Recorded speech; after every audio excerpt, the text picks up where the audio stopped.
What happened 47 years ago in the New Mexico desert? Did a UFO really crash in the middle of the night? And if it wasn't a UFO, what was it? And is the government covering up the story of the century? Well, one thing is for sure. There are an awful lot of unanswered questions. And tonight, we're going to try and sort out facts from fiction concerning an alleged alien encounter out in the New Mexico desert. And also its connection to Wright-Patterson Air Force Base. Plus a few startling evidence pieces that show that the story did not end there. On the morning of July 3rd, Mac Brazel finds some rather unusual wreckage scattered across his property.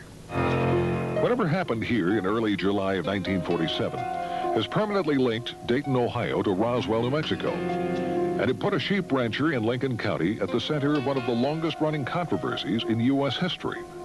What did Mac Brazel find scattered across his property? Could it have been what the government first said it was, a crashed flying saucer?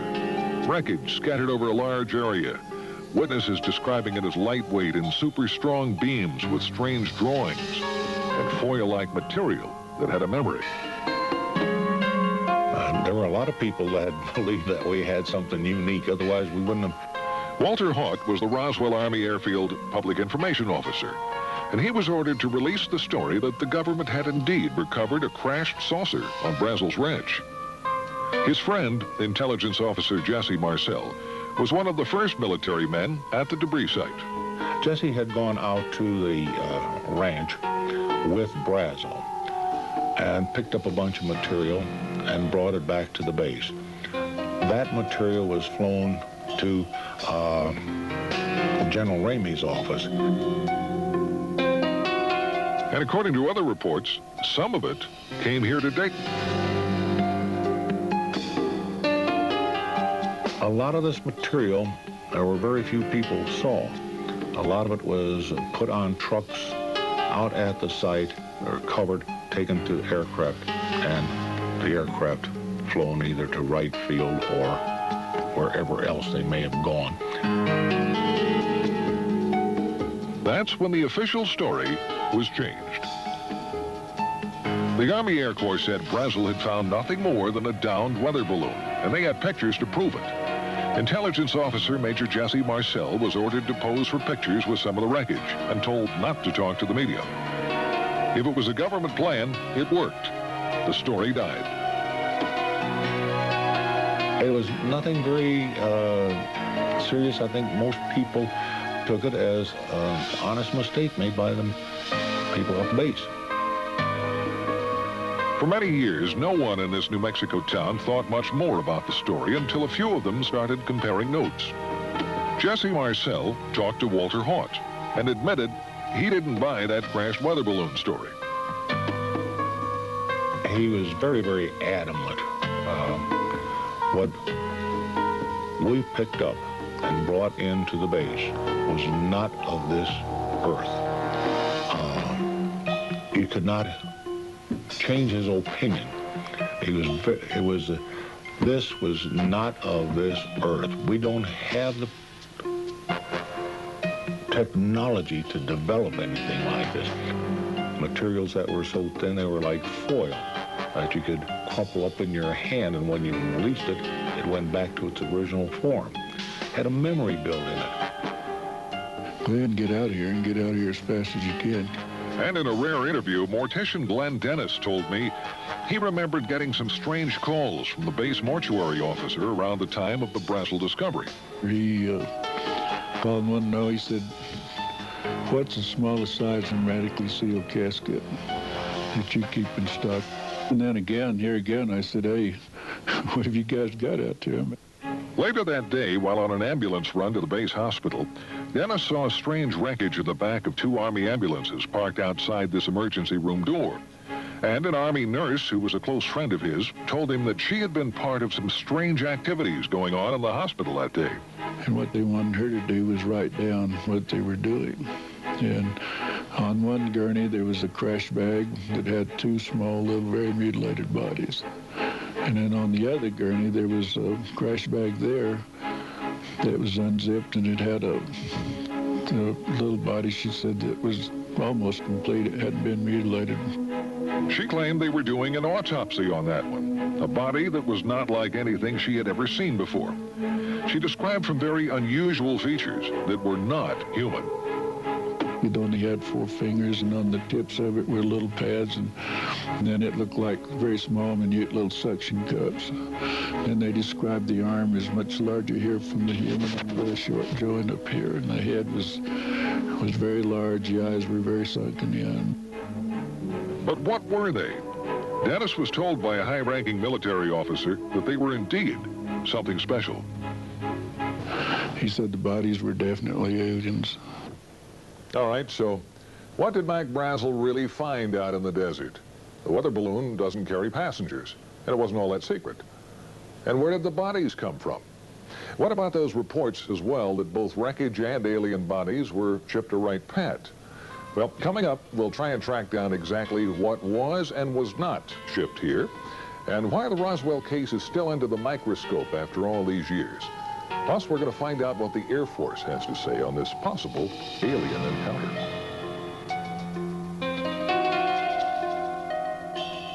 Again, it's started attracting real attention around 1979, when some well-established researchers, including Stan Friedman, Bill Moore, Kevin Randall, and Don Schmidt, started to dig into the story. Witnesses talking about another crash site miles from the Brazel Ranch and alien bodies. Also, rumors of a Wright Pat connection grew. This teletype from the FBI office in Dallas to the one in Cincinnati mentions a disc and balloon being sent to Wright Field for examination. And Army Air Corps pilot Pappy Henderson admits that he flew wreckage of a crashed saucer from Roswell to Dayton, and he tells a friend that he saw alien bodies.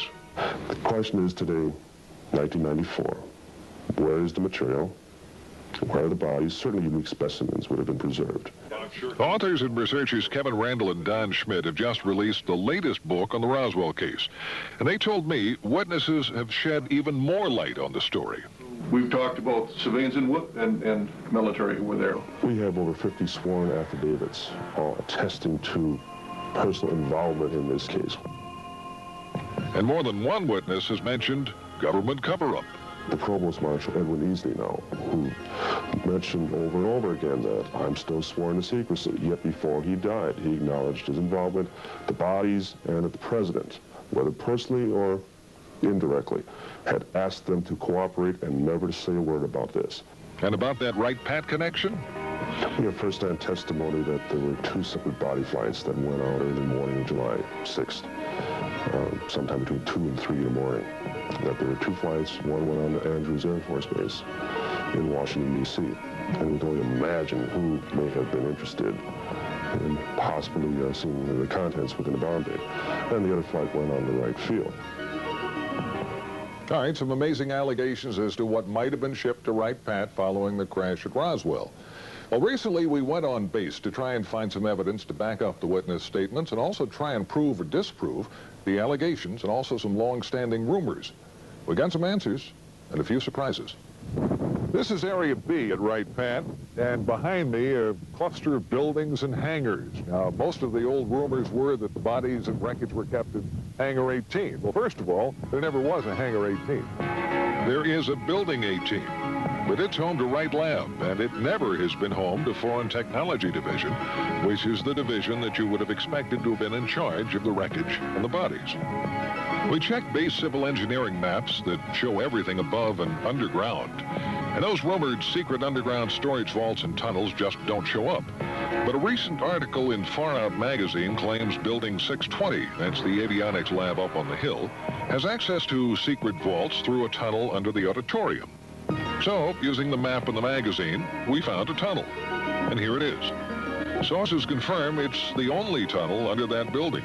We found no vaults of any kind, plus the building wasn't built until the mid-60s. So, what happened to the wreckage from Roswell?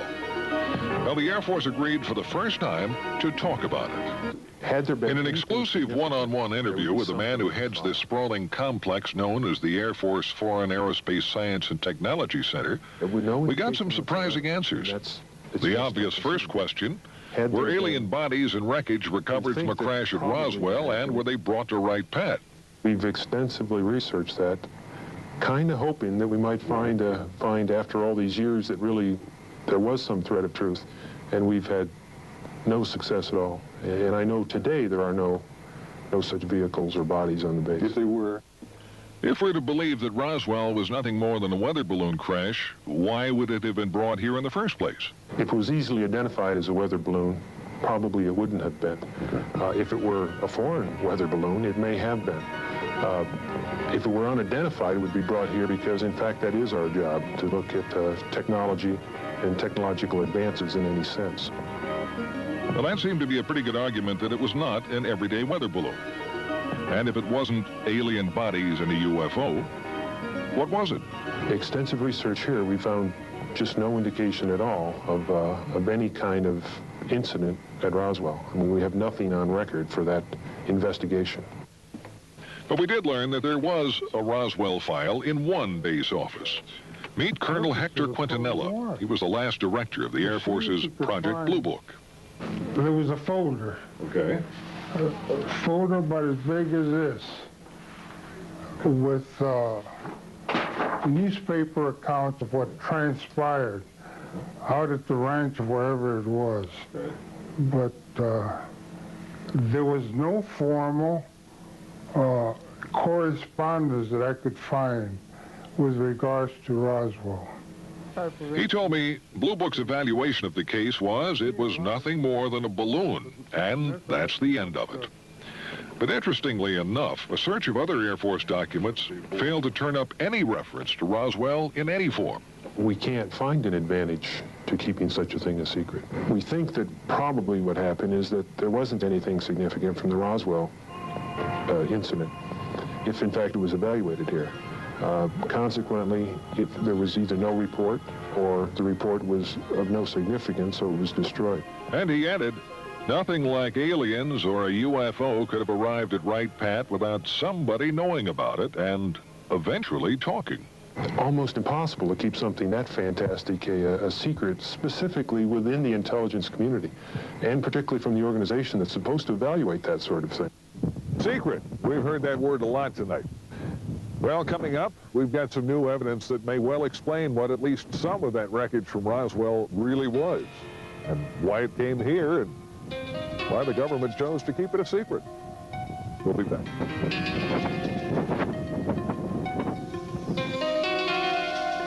The official story was nothing more than a weather balloon that crashed near Roswell, New Mexico back in July of '47. And there are as many theories as there are UFO investigators, but every one of them agrees on one fact. Something unusual crashed right here on Mac Brazel's ranch near Corona, and the government covered it up. And they also claim more wreckage and bodies were found at other locations. First site mentioned near the plains of St. Augustine, that was way over in this area. And the most recent site, Randall and Schmidt's brand new theory, is closer to Roswell, probably about this area. Well, we've uncovered a pretty good explanation for at least one crash, the one on Brazel's property. If you look at Mac Brazel's original description of what he found on his ranch, lightweight beams with strange purple markings that resembled flowers and foil-like material that kept its shape, our investigation found that that matches the type of materials used in a top-secret high-altitude spy project known as Mogul. It was far different in materials and mission from any common weather balloon. Now, let me show you the difference. Coming up is a drawing of a Mogul weather balloon, one of the configurations. A lot of balloons, suspended pieces down here, exotic materials, and from top to bottom, it stretched over 600 feet. And it was designed to spy on the Russians to keep track of their nuclear tests. And it had an above top secret project clearance. Now, Mogul project manager Professor Charlie Moore told me it was not uncommon for that giant Mogul balloon to be mistaken for a UFO. When Moore and his Mogul team learned of the flap over the Roswell incident, he said they laughed, but they kept quiet about their project. Moore identified the wreckage in the Jesse Marcel picture as a Mogul ML-307B that had been launched from Alamogordo, New Mexico. He confirmed a crash would have spread wreckage over a large area. And why wouldn't anyone have recognized it? Well, Moore said no one around Roswell had ever seen one. Moore was even cleared to know about Mogul flights. And that's probably why the wreckage was sent to Wright Pat. Now, there's one more twist that tends to back up the Mogul theory. The former top man with Project Mogul, Colonel Marcellus Duffy, was at Wright Pat when the Roswell wreckage arrived. He recognized it, but that story never got out. According to another former Mogul officer, retired Air Force Colonel Albert Trukowski, Colonel Duffy could not talk about it because of the secrecy.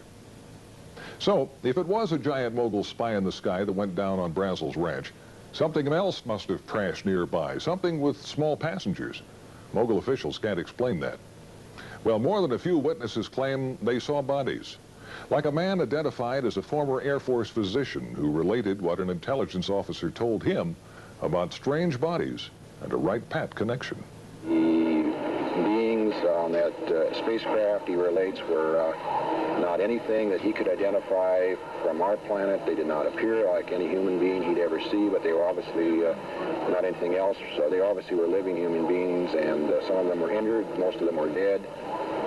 They were taken by he and a number of other individuals to Wright-Patterson Air Force Base at that particular point in time, and he said they were put there for later evaluation, identification, examination by the Air Force and by the military. Now, when we come back, possibly the first physical evidence that more than just wreckage from a top-secret project came to Wright-Pat. Plus some pictures that could prove UFOs are real. Well, we've had great photographic proof for years. The question is the resistance to accepting it as being proof. Brown Hospital on the grounds of the VA Medical Center in Dayton. And up until a few years ago, it was a very active hospital. And on the 3rd floor of this building, there was the dental lab. In that lab, a dental technician. We'll call him Jack Smith.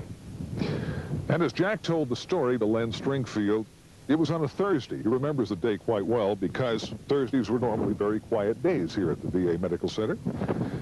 And 2 men he identified as officers in Wright-Patterson Air Force Base brought him a model, an impression of a lower jawbone. They wanted a working model made. He was to keep no records, and the mold he created to make the model was broken and thrown in the trash as the Air Force officers left. Smith retrieved the broken mold pieces and put them back together at home, and he made his own model. He said he knew this just wasn't human.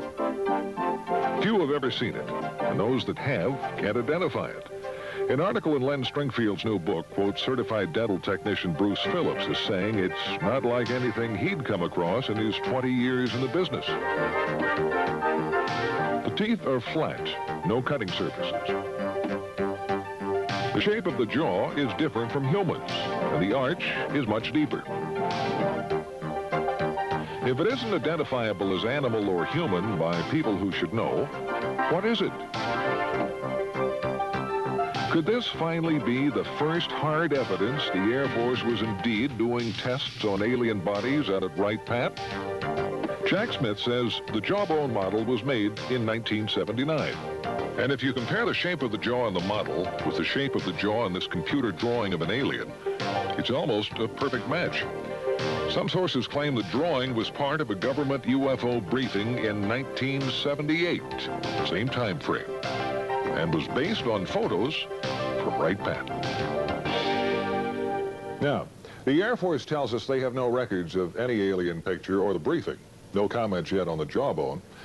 For believers, this is more evidence that something is going on, and the government really doesn't want to talk about it. But are models and pictures enough to finally prove that UFOs and aliens are real? Well, we've had great photographic proof for years. The question is the resistance to accepting it as being proof. Dr. Bruce Maccabee is one of the most respected experts in the field of photo analysis. And Bruce says some pictures taken near Gulf Breeze, Florida back in January by Ed Walters would have been pretty tough to fake. The first picture shows an unidentified object with an F-15 closing in. The next shows the plane flying by the object. Here you have a situation where the airplane actually got in between the camera and the object. Walters claims the plane made a U-turn and the object flew away at high speed. Maccabee showed me videos of other sightings around Gulf Breeze at around the same time, and they were ones that were hard, if not impossible, to explain. Skeptics have often said, you know, if this stuff were real, you would have photos and videos. What can I say? Now you've got photos. Now you've got photos and videos. It's interesting to note the Air Force has never said that UFOs don't exist. Was this a break in a curtain of secrecy surrounding the real UFO story? Has the government really been covering up the story of the century? It all comes down to what you believe. And as in the past, it remains the controversy that won't die. And whether the evidence connecting Wright Pat to the UFO phenomena is accurate or not, the base is forever a part of that legend. I'm Carl Day.